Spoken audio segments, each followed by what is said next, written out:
Imam Sufyan al-Thawri used to say... Technical question, I like it. So what's bothering people is technical stuff out there. And what's fiqh is not to say something is haram, rather fiqh is to find solutions for the believers.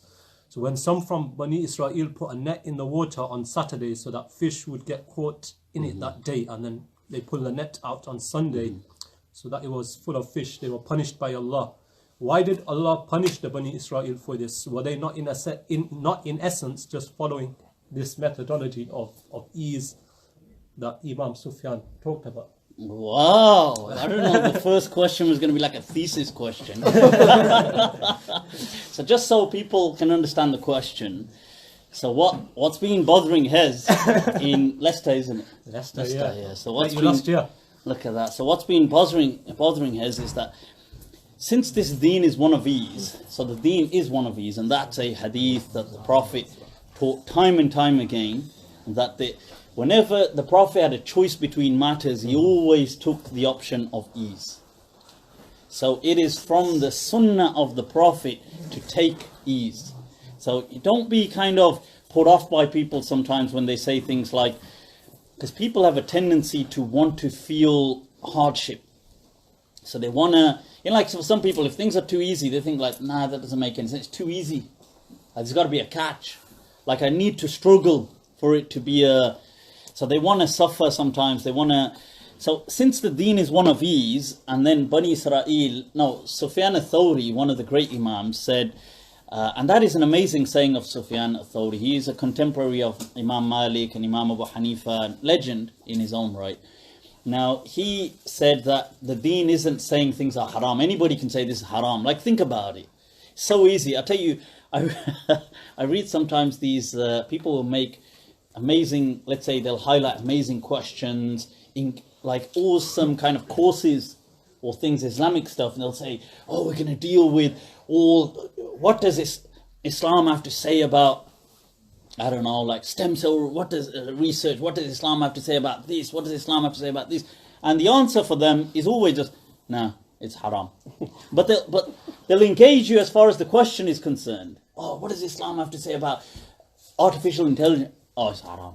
You know, so this saying it's haram is all too easy. Engaging the thing truly is difficult. So that's what Imam Sufyan had said in his own time, like, 1300 years ago.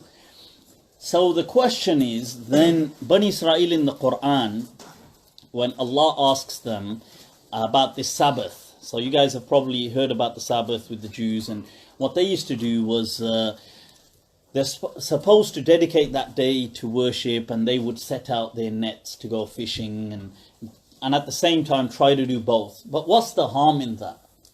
So what is the harm in that? So first objection is to Allah. Now, what's God's problem? Is that the first question? I guess so. So you see, I think that's misunderstanding what was actually happening. Because with Bani Israel, first of all, they're from a previous ummah, so the Sharia is different, the laws are different.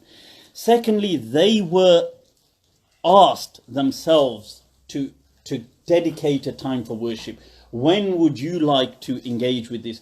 They've agreed on the Sabbath, but then only agreed to, alaykum assalam, only agreed to really just be conniving. That particular group of people that the Quran is addressing at that time. So that's wrong. Like when you do something, you ought to, especially if it's a covenant with Allah, it ought to be built on sincerity.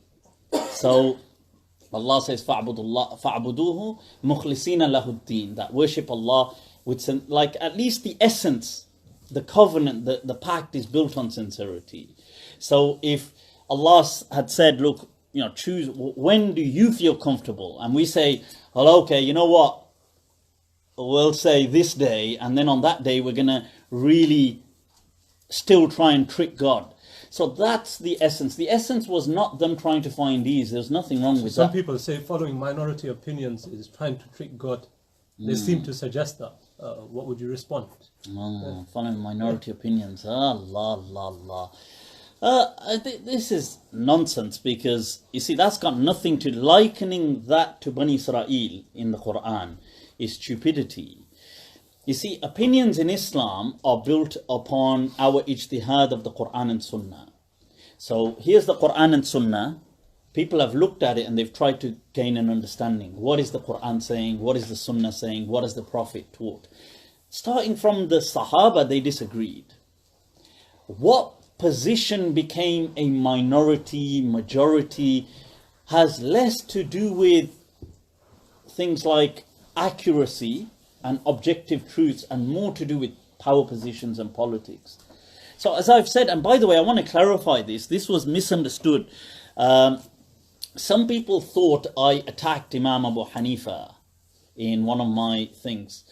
I wasn't. What I was saying, if you watch the full thing as part of my Monday Nights with Mufti, I was saying that Imam Abu Hanifa is a prime example because he's somebody who in his time was called a deviant, he was called a heretic, he was shunned, he had apparently minority views, yet almost within, I mean just as a metaphor, overnight, so to speak, it wasn't literally overnight, but within just years after his death, within decades, a few decades, his understanding becomes the mainstream understanding of Islam. To the extent that today it's probably one of the largest followings of Islam around the world. So when we say minority, this is isolated, or it doesn't have a following, or it doesn't have this, it doesn't mean how true is it just means who follows it or not. So because I was visited by this brother actually. I might as well share this with you guys. Really sincere, and I gotta say I was grateful that this guy came to visit me. And he turned up at my house.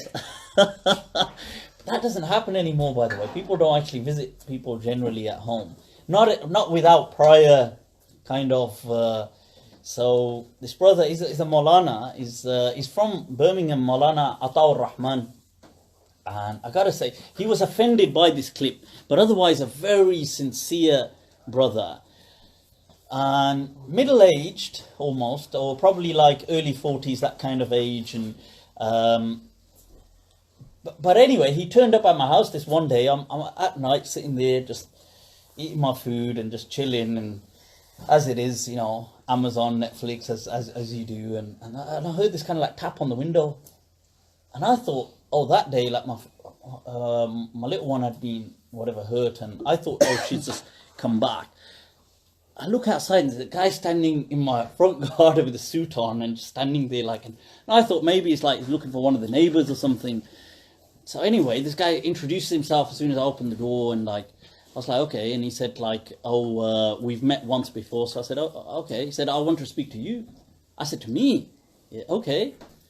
So he said, so I said, you want to come inside, have some tea or something? So he came inside and we spoke for a few hours, honestly. Really pleasant brother, mashallah. But it was a bit of a shock for it, because first I was a bit like, whoa, this doesn't happen anymore. People don't just...